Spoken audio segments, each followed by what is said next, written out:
اللہ کے محبوب علیہ الصلوۃ والسلام نے فرمایا کہ الا اخبرکم باہل الجنہ، میں تمہیں اہل جنت کے بارے میں خبر نہ دوں؟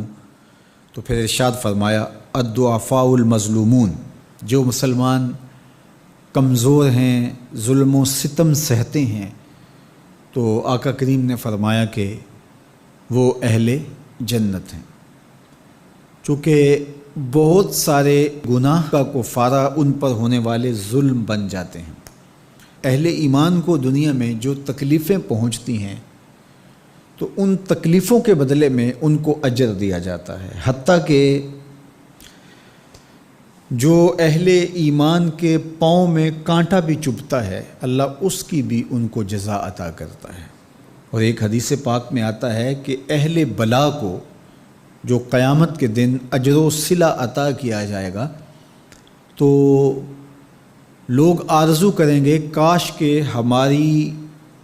کھال اور ہمارا جسم لوہے کی کینچیوں سے کاٹ دیا گیا ہوتا، تو آج جو صلہ اس کا حشر کے روز دیا جا رہا ہے۔ تو حالات میں بعض کا اس طرح کی صورت بن جاتی ہے کہ یا آپ ظالم بنیں یا آپ مظلوم بنیں، تو اس وقت مظلوم بننے کو اختیار کر لیجئے گا، ظالم کبھی بھی نہ بنیے گا، چونکہ ظالم کا ٹھکانہ آتش دوزخ ہے اور مظلوم کی جگہ اللہ کی جنت ہے۔ پھر فرمایا الا اخبرکم بخیارکم، میں تمہیں خبر نہ دوں جو تم میں سب سے زیادہ بہتر ہیں؟ تو پھر جھولیاں پھیل گئیں، تو فرمایا تم میں سے سب سے اچھے وہ ہیں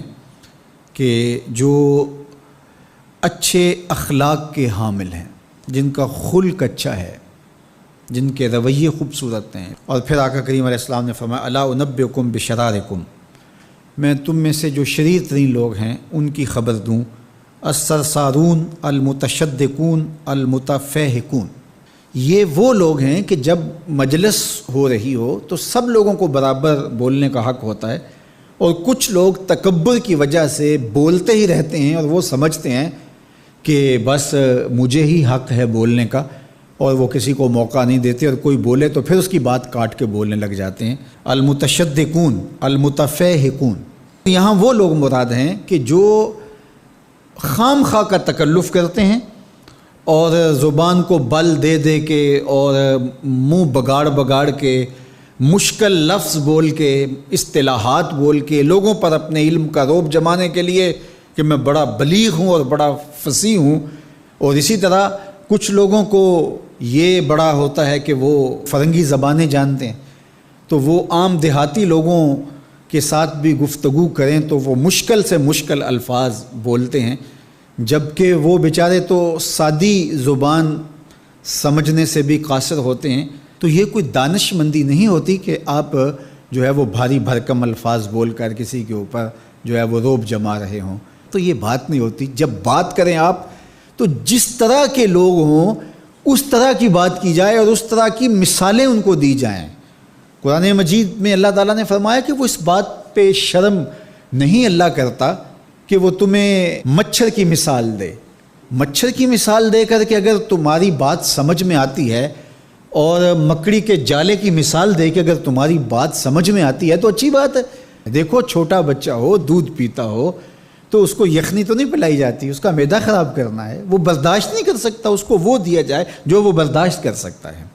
اس لیے آپ کے مخاطبین کس طرح کے ہیں، کلم الناس علی قدر عقولہم لا علی عقولکم، میرے اور آپ کے آقا و مولا نے فرمایا جب بات کرو تو لوگوں کے فہم کے مطابق کرو، اپنے فہم اور اپنی عقل کے مطابق نہ کرو۔ علامہ اقبال علیہ رحمہ کی شاعری اور ان کا خوبصورت ادب اگر آپ دیکھیں تو اہل علم کے لیے سوغات ہے، لیکن جب چھوٹے بچوں سے مخاطب ہوتے ہیں تو پہاڑ اور گلہری کے نام سے نظم لکھتے ہیں، جگنو کے نام سے نظم لکھتے ہیں، اور بکری کے نام سے نظم لکھتے ہیں، تو یہ ان کے مزاج کے مطابق بات ہوتی ہے۔ تو یہ حسن ہوتا ہے، اصل فصاحت ہے ہی یہ ہے کہ کس سے کس طرح بات کرنی ہے۔ تو میرے اور آپ کے آقا و مولا نے فرمایا کہ یہ شریر لوگ ہوتے ہیں۔